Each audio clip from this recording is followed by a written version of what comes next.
여러분, 교회 오시는데 힘들지 않으셨나요? 간밤에 갑자기 눈이 내리고 또 날씨가 추워서 길이 좀 얼었는데 그래도 그 눈길을 뚫고 오르신 우리 성도님들은 승리자들이십니다. 가끔 그런 생각을 해봅니다. 제가 좀 잔소리를 많이 하는 목사죠. 이렇게 칭찬을 많이 하고 격려를 잘하는 목사도 있고, 저는 제가 좀 봐도 잔소리를 많이 하는 편인 것 같아요. 제 아이들한테도 보면 제가 좀 칭찬에는 좀 인색하고 잔소리가 많은 것 같아요. 그런데 그저 마음이 급하기 때문입니다. 소방관은 불을 잘 꺼야 되고, 경찰관은 잘 지키고 범인을 잘 잡아야 되겠죠. 도둑을 잘 잡아야 되겠죠. 목사가 할 일은 성도님들의 신앙생활에서 부족한 면들을 발견하고 자꾸 잔소리를 해야 될 것 같습니다. 이미 잘하고 계시지만 그저 말씀으로 듣는 그런 지적들을 받으시면 감사함으로 받으시고 사랑의 언어로 받으시면 좋겠습니다. 그렇게 하셔서 주님 오실 때까지 우리의 신앙을 더 견고하게 세우시면 좋겠다는 그런 마음이 있습니다. 오늘 우리가 고린도전서를 중심으로 말씀을 살피도록 하겠습니다. 우리가 로마서라는 사도 바울의 편지가 있습니다. 로마서를 그 복음과 또 믿음의 교리를 전해주는 그런 서신이라고 본다면, 오늘 함께 상고하시는 고린도전서는 교회가 당면하고 있는, 직면하고 있는 문제들을 해결하기 위한 편지라 이렇게 말할 수 있습니다. 여러분 아시는 대로 고린도전서 1장 10절 이후로 마지막 16장까지는 고린도 교회가 가지고 있었던 크고 작은 문제들이 언급이 되고 있습니다. 사도의 자격에 관한 문제가 있었습니다. 특별히 사도 바울, 이 바울이 사도성이 있느냐 없느냐 하는 그 바울의 자격에 관한 문제가 교회 문제가 되었습니다. 아버지의 아내와 간음한 아들이 있었습니다. 그 정도로 고린도 교회는 성적으로도 타락한 그런 문제가 있었습니다. 교회 문제를 세상의 법정으로 끌고 가는 그런 문제들이 교회 안에 있었습니다. 결혼과 이혼에 관한 문제가 있었고, 우상의 재물을 먹어야 되냐 말아야 되냐, 이것 때문에 교회가 문제가 되었습니다. 심지어 예배 참여하는 여성들이 머리가 어떠해야 되느냐, 길어야 되느냐, 짧아야 되느냐, 수건을 써야 되느냐, 그 머리 모양에 관해서도 논쟁이 되었습니다. 주의 만찬이 문란하게 되었습니다. 성령님께서 주신 그 은사를 오용하고 남용하는 문제가 교회 안에 생겼습니다. 죽은 자들이 부활을 할 것이냐, 어떻게 해야 될 것이냐, 그런 문제들이 있었습니다. 헌금에 관한 문제가 있었습니다. 이러한 문제들, 도덕적이고 성적이고 윤리적이고 신앙적이고 신학적인 이런 문제들이 고린도전서에 언급되고 있는 문제였다 하는 것입니다. 그런데 여러분, 고린도전서에 나타나는 제가 지금 언급해드린 이 문제는 비단 고린도 교회 안에만에 있는 그런 문제가 아니라는 것입니다. 지금 우리 이 땅의 교회들이 가진 문제들, 그것이 바로 고린도 교회가 가진 문제였다 하는 것이죠. 뭐 다를 바가 없다는 것입니다. 사도 바울 당시나 지금이나 문제 없는 교회는 없습니다. 우리가 좀 다른 차원에서 엄밀히 말한다면 교회 안에 이런 문제들이 있다는 것이 문제가 아닐 수 있다는 것입니다. 아무리 문제가 많다 할지라도 그 문제를 해결할 능력이 있다면 이미 그것은 큰 문제가 아닐 수 있기 때문입니다. 또 당장 그 문제들을 해결하지는 못한다 할지라도 그 문제들을 문제로 인식하고 해결하기 위한 바른 방법들, 바른 기준들을 찾아서 함께 노력하는 공동체라면 그 공동체는 희망적이고 소망적이라 이렇게 말할 수 있습니다. 그런데 진짜 고린도 교회 문제가 무엇이었을까요? 진짜 고린도 교회의 문제는 교회 안의 문제들로 인해서 교회가 분열되었다는 것입니다. 그것이 문제였다는 것입니다. 여러분 어떻습니까? 문제가 있다고 다 분열되지는 않습니다. 오히려 성숙한 공동체는 문제들 때문에 더 결속되고 더 일치되는 공동체의 모습을 갖기도 한다는 것입니다. 근데 지금 이 고린도 교회는 서로 다른 배경과 다른 지식과 다른 견해를 가진 그 교인들이 공통으로 가질 수 있는 그 문제 해결을 위한 방법과 기준들을 갖지 못했다는 것입니다. 왜 그 문제 해법을 위한 같은 기준과 그 방법들을 찾지 못했을까? 사도 바울이 오늘 그것을 오늘 본문에서 지적을 하고 있습니다. 그래서 결론적으로 말씀을 드린다면 교회가 무엇인지, 성도가 누구인지, 그래서 교회가 무엇을 해야 하고 성도가 무엇을 해야 하는가 하는 것을 정확하게 알지 못했기 때문이라는 것입니다. 오늘 함께 봉독하신 이 본문의 말씀은 편지에 있어서 서론에 해당하는 부분입니다. 겉으로 보여지기는 그저 인사말과 감사말, 문안 인사와 감사말 그 정도로 나뉘어질 수가 있습니다.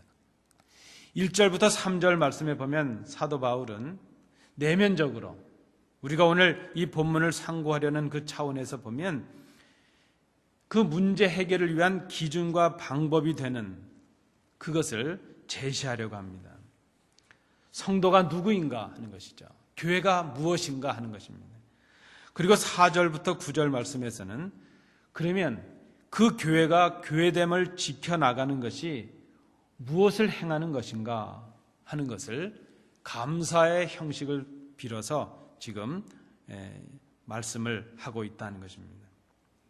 그래서 1절부터 9절까지의 말씀을 그저 한마디로 요약을 한다면 교회가 거룩하다는 것을 깨달으라는 것이죠. 그리고 그 교회의 거룩함에 대한 분명한 인식, 자기 인식을 가지고 그 거룩함을 실천하는 교회가 되라 하는 것입니다. 그것이 문제 해결의 기준이요, 길이 될 수 있다는 것입니다. 교회가 거룩함을 알지 못하면 거룩함을 행할 수가 없기 때문입니다. 그래서 오늘 이 본문을 중심으로 이제 우리는 두 부분으로 나눠서 생각을 할 것입니다. 교회가 거룩한가 하는 것이죠. 교회 정체성에 관한 문제입니다.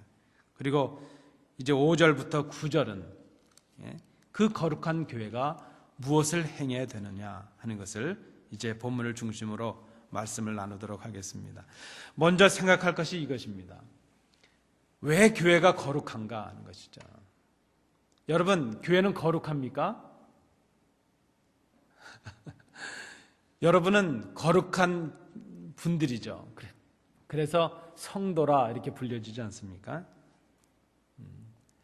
같은 피아노지만 이 피아노가 술집에서 쓰일 수도 있겠고 뭐 연주장에서도 쓰일 수 있겠죠. 그러나 이 피아노가 예배당에서 쓰일 때 우리는 구별해서 성물이라 이렇게 말합니다. 같은 직분이지만 그저 하나님께서 우리에게 주신 직분이기 때문에 우리가 받은 직분을 성직이라 이렇게 구별을 합니다. 거룩하다는 의미죠. 교회는 거룩합니다. 성도는 거룩합니다. 왜 교회가 거룩한가? 오늘 1절 말씀해 보시면 이렇게 세 가지로 제가 제목을 만들어 보았는데요. 첫째는 교회가 거룩한 이유는 교회 주인이 하나님이시기 때문이라는 것입니다. 교회가 왜 거룩합니까?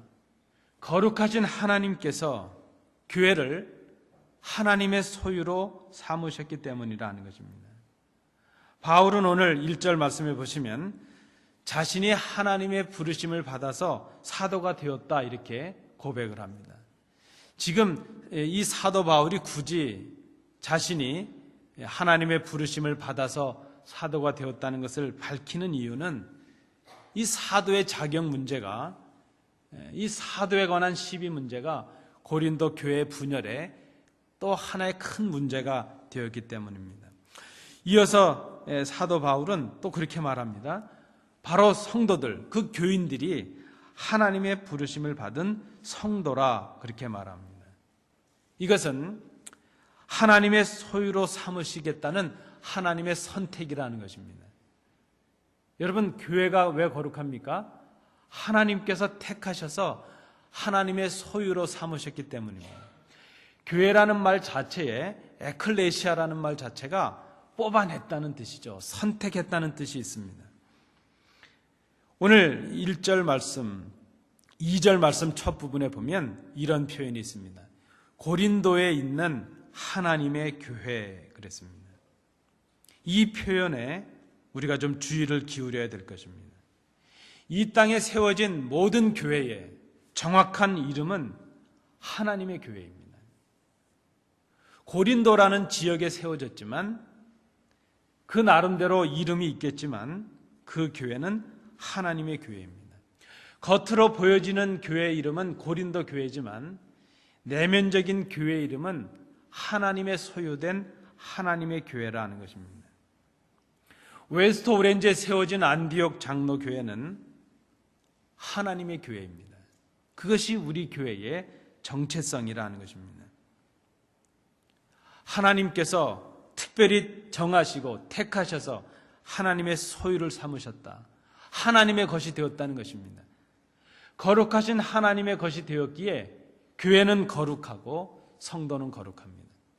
교회 비록 연약함이 있고 성도들이 나약함이 있고 부족함이 있지만 실수가 있지만 그럼에도 불구하고 교회는 거룩하고 하나님의 백성된 성도들은 거룩합니다. 하나님께서 주인이 되시기 때문입니다. 왜 교회가 분열됩니까? 이것을 기억하지 못하기 때문이라는 것입니다. 사도 바울의 지적입니다. 하나님께서 교회 주인 되신다는 것, 이 교회의 주인이 하나님이시라는 것, 그것을 우리가 잊고 살기에 교회에 문제가 생겨난다는 것입니다. 두 번째, 왜 교회가 거룩합니까? 그리스도 안에서 믿는 우리들, 성도된 우리를 하나님께서 거룩하게 하시기 때문입니다. 이것은 그 거룩함을 계속해서 지켜나가게 하신다는 그런 의미가 있습니다. 하나님께서 그리스도 예수 안에서 죄인된 우리를 거룩하게 하십니다. 날마다 우리를 거룩하게 하십니다. 우리의 힘과 능력으로 거룩해지는 것이 아니라 하나님께서 우리에게 거룩함의 은혜를, 선물을 주신다는 그런 의미가 있습니다. 예수 그리스도를 구주와 주로 믿는 자들을 오늘 본문에는 성도라 이렇게 부릅니다. 여러분, 성도가 곧 교회입니다. 교회는 건물이라기보다는 조직과 제도라기보다는 사람이 바로 교회입니다. 성도가 곧 교회입니다. 그래서 교회가 거룩하다 하는 그 의미는 그 교회를 구성하고 있는 사람들이 거룩하다 하는 그런 의미도 되는 것입니다. 그런데 여러분, 성도가 거룩하고 교회가 거룩하다 하는 이 말은 교회 구성원들인 그 성도들이 흠이 없고 행위가 완전하기 때문이라 그것은 아니라는 것입니다. 여러분, 우리는 완전하지 않습니다. 이 자리에 계신 분 그 누구도 완전할 수가 없습니다. 우리가 우리의 수고와 노력으로 완전해서 거룩해질 수가 없다는 것입니다. 그런데 오늘 성경은 우리가 거룩하다 그렇게 말씀합니다. 왜 그렇습니까? 그리스도 대속의 죽으심을 통해서 우리의 죄를 사해 주시고 하나님께서 우리를 구별해 주시고 우리에게 주신 그 은혜로 주신 선물이 바로 거룩이라 하는 것입니다. 왜 교회가 거룩하고 왜 성도들이 거룩합니까?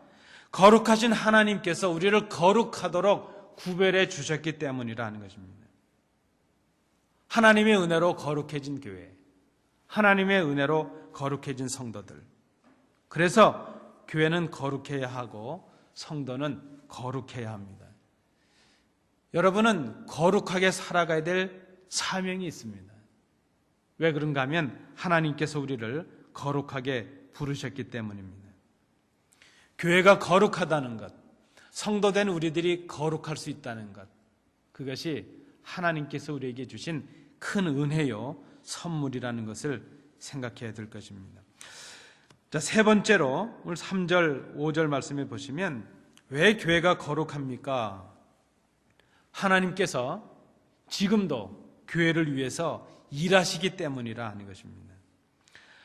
하나님께서 교회를 위해서 일하신다는 그 의미는 다른 말로 하면 교회가 하나님의 관심 안에 있고 교회가 하나님의 사랑을 받는 존재가 되었다 하는 그런 의미가 있습니다. 하나님의 사랑 속에 있는 교회는 거룩합니다. 하나님의 관심을 받고 있는 교회는 거룩합니다. 왜 그런가 하면 우리에게 사랑과 관심을 쏟으시는 하나님께서 거룩하신 분이시기 때문입니다. 우리는 그렇게 생각할 때가 있습니다. 교회가 하나님을 위해서 일한다. 하나님을 위해서 무엇인가를 드린다. 내가 하나님을 위해서 이것도 행하고 저것도 행하고 있다. 이렇게 말할 때가 있습니다. 마치 철없는 자녀가 내가 부모님에게 받은 것보다 부모님에게 드린 게 더 많다. 그렇게 생각하는 것처럼 우리가 그럴 때가 있다는 것입니다. 그런데 우리가 하나님께 드리거나 우리가 하나님 위해서 일하는 것보다 훨씬 더 많이, 아니 비할 수 없을 정도로 하나님께서 우리를 위해서 일하십니다. 하나님께서 우리에게 주십니다. 오히려 지금 우리가 하고 있는 일 그 자체도 하나님께서 하시면서 다만 우리를 참여하도록 허락해 주시는 것입니다. 그래서 하나님은 우리에게 일을 할 수 있는 여건과 모든 은사와 직분을 주시고 또 함께 할 수 있도록 초청해 주시고 함께 그 일을 이루어 나갈 수 있도록 우리를 도우십니다. 모든 것이 하나님의 은혜임을 우리가 깨닫습니다. 하나님은 이미도 우리를 위해서 수없이 많은 일들을 하셨습니다. 우리를 구원하시기 위해서 주 예수 그리스도를 십자가에 죽이셨습니다. 아니 그 이전으로 올라가면 이 땅과 만물을 지으셨습니다. 얼마나 많은 일들을 우리를 위해서 이미 행하셨는지 모릅니다. 그리고 지금도 우리를 거룩하게 하신 그 거룩함을 우리가 지켜나갈 수 있도록 우리와 함께 하십니다. 우리를 위해서 일하십니다. 그리고 이제 장차 우리가 하나님의 나라와 그 영광을 누릴 수 있도록 그 은혜를 인해서 평강을 누릴 수 있도록 미래 우리의 모든 일까지도 준비하시면서 일하고 계신다는 것입니다. 하나님은 그래서 우리를 위해서 일하시는데 쉬지도 않습니다. 성경은 하나님은 이제 졸지도 않으시고 주무시지도 않는다 그렇게 말합니다. 아예 깜빡하실 적도 없고 작정하고 우리를 이제 외면하시는 그런 적도 없다는 그런 의미의 말씀입니다. 온통 우리를 위해서 일하십니다. 과거, 현재, 미래 우리의 모든 삶을 주관하시고 인도해 주십니다. 하나님의 사랑을 받고 있는 교회, 하나님의 관심을 받고 있는 교회, 하나님께서 위에서 일하시는 교회, 그 교회가 거룩한 이유가 여기에 있습니다. 자, 4절, 9절 우리가 1절, 3절에서 교회의 거룩함을 생각해 봤다면 이제 4절부터 9절 말씀에서는 사도 바울이 그렇다면 거룩한 교회가 어떻게 하면 거룩한 일을 행할 수 있느냐, 거룩한 교회가 행해야 될 것이 무엇이냐 하는 것을 말씀을 합니다. 여러분, 거룩한 교회가 되었다면 그 거룩한 교회에 걸맞는 거룩한 행함이 있어야 되지 않겠습니까? 성도가 거룩한 사람들이라면 성도됨에 알맞는 그런 삶이 있어야 되지 않느냐 하는 것이죠. 오늘 5절부터 9절 말씀에서 역시 세 가지로 말씀을 정리해 봅니다. 첫 번째, 거룩해진 교회, 거룩한 교회가 행해야 될 첫 번째는 그리스도의 다시 오심을 기다리는 교회가 되는 것이라 하는 것입니다. 여러분, 이 땅에 살아있는, 이 땅에 거하고 있는, 이 땅에 세워진 교회, 우리 성도들, 여러분의 마지막 소망은 무엇입니까? 여러분 좀 정직하게 속으로 생각해 보시죠. 여러분들께서 성도로서 가지시는, 교회로서 우리가 갖는 마지막 소망이 무엇인가 하는 것입니다. 우리가 마지막으로 가져야 될 소망이 있다면 그것은 다시 오실 주님을 기다리는 것입니다. 주님을 만나는 것, 주님께서 다시 오셔서 이 땅을 심판하실 때에 주님과 함께 그 하나님의 영광의 자리에 들어가는 것, 그것이 우리에게 남겨져 있는 마지막 소망이라 하는 것입니다. 다시 오실 주님을 기다리는 것, 그것이 성도의 마지막 소망이요, 이 땅의 교회의 마지막 소망이라 말할 수 있습니다. 왜 하나님께서 우리에게 풍족한 은혜와 은사를 주십니까? 그 은혜와 은사를 선용해서 그리스도를 더욱 증거하게 하기 위함이라는 것입니다. 그리스도를 더욱 분명하게 알도록 하기 위함이라는 것입니다. 그 내용이 5절부터 7절에 이어지는 사도 바울의 주장입니다. 그리스도를 믿는 믿음에 더욱 견고하게 서게 하기 위해서 우리에게 은혜를 주시고 은사를 주신다는 것입니다. 그 주신 은사와 직분과 그 은혜를 가지고 그 믿음으로 오늘을 인내하고 장차 오실 주님을 기다리는 그런 종말론적인 신앙을 갖게 하기 위해서 우리에게 은혜를 주시고 은사를 주신다는 것입니다. 고린도 교회는 풍족한 은혜를 받았습니다. 진리를 분별할 수 있는 지혜와 지식을 주셨습니다. 풍족한 물질을 주셨습니다. 그리스도의 진리를 확증할 수 있는 그런 성령의 은사들을 주셨습니다. 이 은사들을 통해서 그리스도를 증거하고 진리의 말씀을 깨닫는 교회의 유익과 하나님의 영광을 위하여 쓰여져야 되는데 고린도 교회는 그렇지 못했다는 것입니다. 은사를 가졌다는 것 때문에, 풍족하다는 것 때문에 자랑하고 과시하고 갖지 못한 자들을 멸시하는 그런 도구로 악용이 되었습니다. 하나님께서 주신 은혜와 은사를 가지고 이 세상의 쾌락과 재미를 쫓아가는 그런 악한 도구로 사용했다는 것입니다. 그것이 바로 고린도 교회의 문제였습니다. 거룩한 교회는 주신 은혜와 은사를 선용하는 교회입니다. 거룩한 성도는 주신 은혜와 은사를 주의 영광을 위하여, 교회의 유익을 위하여 선용하는 사람들입니다. 그런 교회가 진리의 말씀을 더욱 분명히 알고 그 진리의 말씀을 의지해서 다시 오실 주님을 견고하게 기다릴 수 있는 교회가 될 수 있기 때문입니다.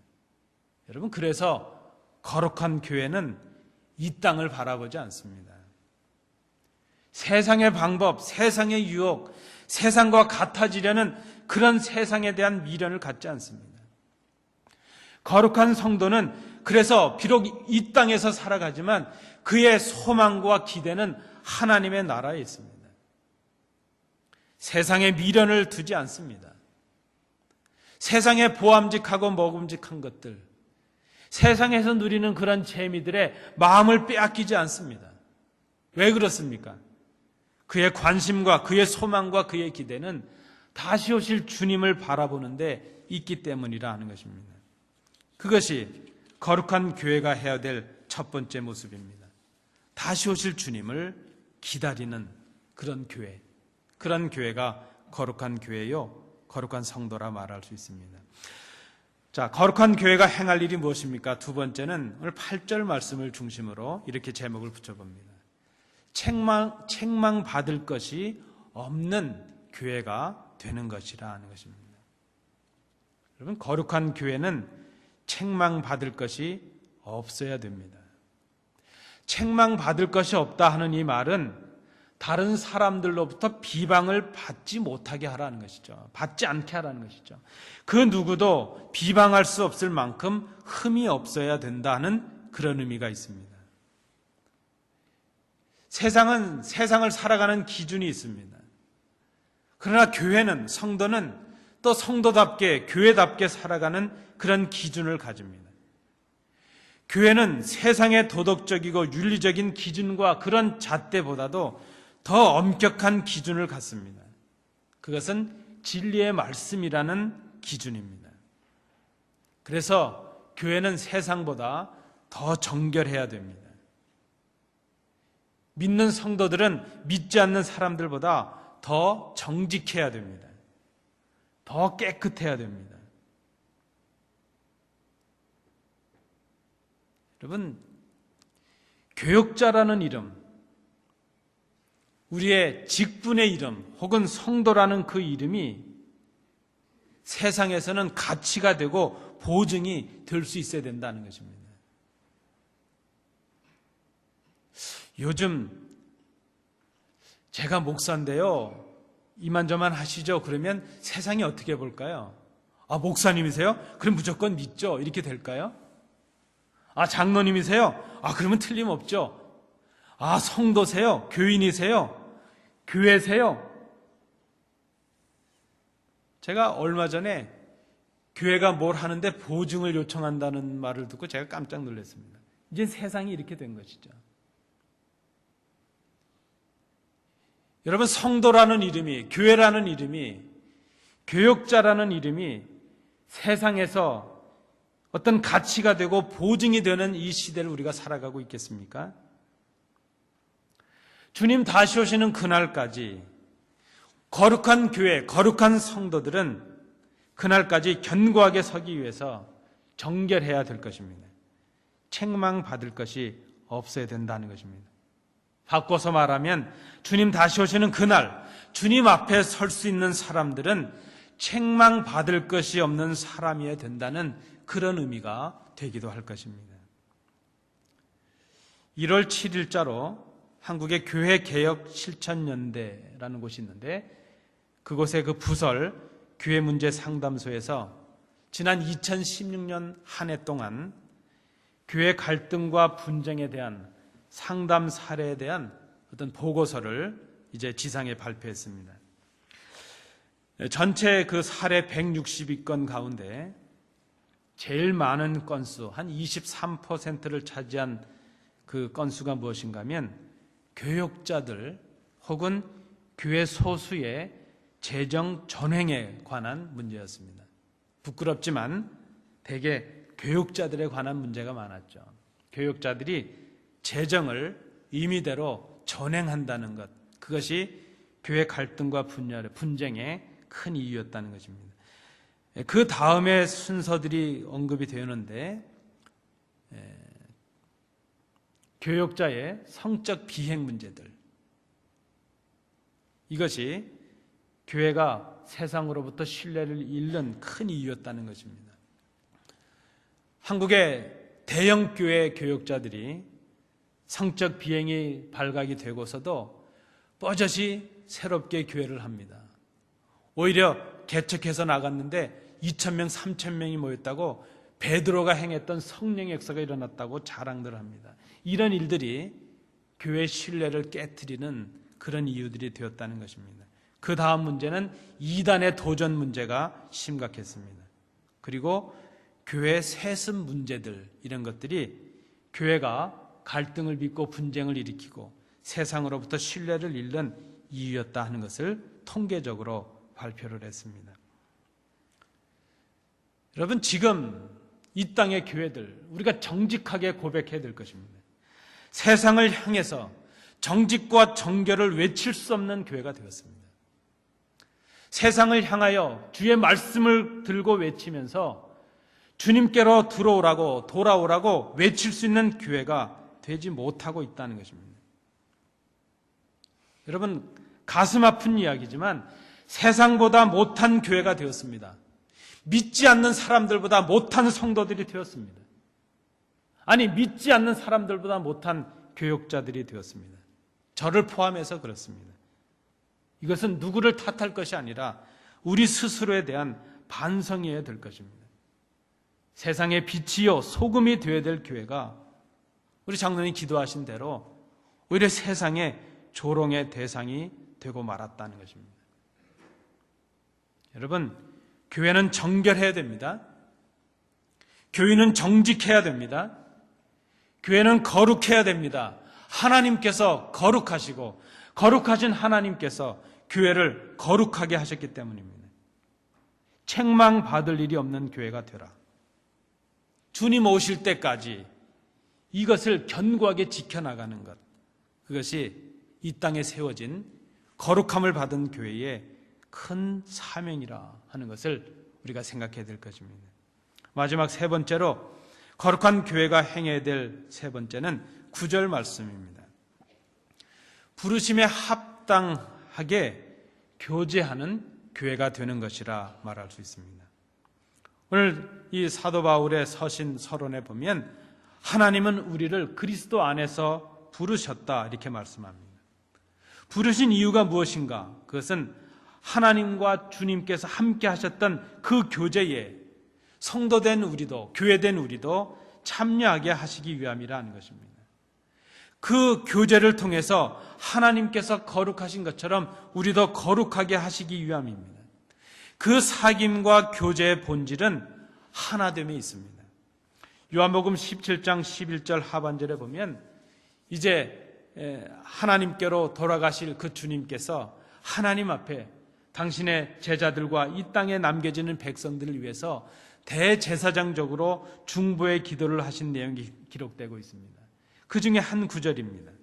거룩하신 아버지여, 내게 주신 아버지의 이름으로 그들을 보존하사 우리와 같이 그들도 하나가 되게 하옵소서. 여러분, 왜 그리스도께서 십자가에 죽으셨습니까? 왜 하나밖에 없는 아들을 우리를 위해 내어주신 바 되셨습니까? 하나님과 그리스도가 하나셨던 것처럼 그 그리스도를 통해서 하나님과 우리가 하나 되게 하시기 위함이었다는 것입니다. 그리고 서로 생각과 다른 견해로 갈라진 우리들이 주 안에서 하나 되게 하시기 위해서 우리를 하나로 거룩하도록 부르셨다는 것입니다. 우리가 그리스도를 믿음으로 하나가 되게 하신 것, 그것이 하나님의 구원의 역사였습니다. 우리가 예수를 구주로 고백하고 영접하게 될 때에 그때 우리는 주님과 하나가 되었습니다. 그때 그 주님의 은혜를 통해서 감히 함께 할 수 없었던 그 하나님과 아버지와 하나가 되는 은혜를 누리게 되었다는 것입니다. 여러분, 교제의 본질은 하나됨에 있습니다. 하나됨을 이루지 못하는 교제는 진정한 교제라 말할 수가 없습니다. 여러분 잘 아시는 탈무드라는 책에 탈무드에 나오는 한 토막 얘기를 들려드립니다. 한 몸에 머리 둘 달린 아이가 태어났다는 것입니다. 그래서 논쟁이 생겼습니다. 머리는 둘인데, 머리를 보면 두 사람인데 몸은 하나니까 이 아이가 한 사람인가 두 사람인가 지혜자들이 구별하기가 어렵습니다. 근데 솔로몬에게 지혜를 구했다는 것입니다. 근데 솔로몬의 답변이 무엇인가 하면 한쪽 머리에 뜨거운 물을 좀 찍어서 던져보라는 것이죠. 그래서 뜨거운 물이 닿으면 아이가 찡그리고 막 울겠죠. 그 아이가 하는 것처럼 이쪽 머리도 똑같이 하면 한 사람이고, 이쪽 아이는 찡그리고 울고 있는데 이쪽 아이는 시죽이죽 웃고 있으면 두 사람이다, 이렇게 구별을 했다는 것입니다. 로마서 12장 15절 말씀입니다. 즐거워하는 자들과 함께 즐거워하고 우는 자들과 함께 울라. 여러분, 무엇이 하나 되는 것입니까? 다른 사람의 아픔이 나의 아픔으로 느껴지는 것, 다른 사람의 기쁨이 나의 기쁨처럼 즐거워하게 되는 것, 그것이 하나일 수 있다는 것입니다. 만약 우리 속에 다른 이의 아픔이 나의 아픔으로 느껴지지 않고 있다면, 다른 사람이 겪게 되는 그 즐거움이 나의 즐거움이 되지 못하고 있다면 나는 그와 하나다, 이렇게 말할 수 없다는 것입니다. 하나님의 부르심에 합당한 교제를 나누는 사람들은 그래서 주 안에서 하나가 되었다, 그렇게 고백을 합니다. 한 주님, 한 성령, 한 아버지를 모시는 한 형제가 된 것입니다. 그래서 교회는 아버지와 하나요, 그리스도와 하나입니다. 우리가 서로 한 몸입니다. 교회는 하나의 몸입니다. 그런데 하나가 되지 못하고 분열하고 있다면 그것은 그리스도와 하나 되지 못한 증거요, 하나님과 하나 되지 못한 증거임을 우리가 생각해야 될 것입니다. 지금 이 말씀을 받고 있는 고린도 교회를 생각해 봅니다. 4절 이후 9절의 말씀은 지금 고린도 교회가 마치 그렇게 한 것처럼 사도 바울이 칭찬하면서 감사하고 있는 말입니다. 그런데 잘 보시면 지금 고린도 교회는 주님의 다시 오심을 기다릴 만큼 그렇게 모든 은사를 선용한 교회가 되지 못하고 있습니다. 그들 가운데 그리스도의 증거가 견고하지도 못합니다. 책망받을 것 투성인 그런 교회입니다. 부끄러움 투성이요, 그런 일들로 분열을 겪고 있습니다.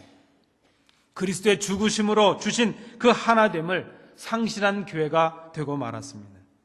그런데 사도 바울은 지금 이 교회를 칭찬하고 있습니다. 그것 때문에 마치 그들이 그렇게 한 것처럼 감사하다 그렇게 말하고 있습니다. 고린도 교회가 장차 이루어야 될 그 상태를 칭찬의 말을 통해서 말하고 있습니다. 이것은 지금은 연약하지만, 지금은 부족하지만 이제 장차 자기의 권명과 하나님의 은혜로 변화하게 될 그 교회를 향한 바울의 기대요 소망이라 말할 수 있습니다. 사도 바울과 같은 심정으로 저도 지금 누구를 탓해서 이 말씀을 드리는 것이 아닙니다. 장차 지금의 고린도 교회를 그렇게 하시겠다는 하나님의 약속, 하나님의 은혜를 의지해서 이 말씀을 나누기를 원합니다. 이렇게 허물과 흠으로 가득한 교회를 부르시고 그리스도 안에서 거룩하게 하시고 성도라 부르셔서 당신의 소유를 삼으시고 하나님의 교회 되게 하시는 것, 이것이 바로 하나님의 은혜라는 것입니다. 우리가 완전해서가 아닙니다. 우리의 행위가 거룩해서도 아닙니다. 우리가 그럴 자격이 있어서도 아닙니다. 이 은혜로 인해서 우리를 멸망의 자리에 두지 아니하시고 하나님을 찬양할 수 있는 영광의 자리에 임하게 하십니다. 바로 이것 때문에, 이 하나님의 은혜 때문에 사도 바울은 절망스러운 고린도 교회를 보면서도 희망에 젖고 오히려 감사하는, 그들을 칭찬하는 그 이유가 여기에 있습니다. 그 9절이 4절에 나타납니다. 그리스도 예수 안에서 너희에게 주신 하나님의 은혜로 말미암아 내가 너희를 위하여 항상 하나님께 감사하노라. 교회를 거룩한 교회 되게 하시는 것이 하나님의 은혜입니다. 거룩한 교회가 되어서 거룩함을 행할 수 있게 하시는 것도 하나님의 은혜입니다. 우리 안디옥 교회를 하나님의 교회 되게 하심이 하나님의 은혜입니다. 지금은 부족하고 아픔이 있고 상처가 있지만 이 아픔과 상처를 넘어서서 일치와 거룩함을 회복하는 그런 교회가 되게 하시는 것, 그것이 바로 하나님의 은혜입니다. 왜 그렇습니까? 이 교회를 하나님께서 거룩하게 하시기 때문입니다. 교회는, 성도는 오직 이 하나님의 은혜라는 기초 위에 서 있습니다. 이 하나님의 은혜를 의지하고 새로운 소망으로 이 한 해를 시작하시는 복된 성도들 되시기 바랍니다. 기도합니다. 은혜로우신 아버지 하나님, 사도 바울이 고린도 교회를 향해 말씀했던 그 뜨거운 마음을 저희들이 헤아립니다. 그리고 그 연약한 교회를 향하신 하나님의 사랑과 관심을 저희들이 헤아립니다. 아버지 하나님, 저희는 부족하고 나약합니다. 이런저런 상처가 있고 아픔이 있습니다. 그러나 우리를 거룩하게 하신 하나님, 우리를 변화시킬 하나님, 그 하나님의 은혜를 의지하고 우리가 이 한 해를 새롭게 시작하는 소망의 한 해가 되게 하여 주옵소서. 예수님 이름으로 기도하옵나이다. 아멘.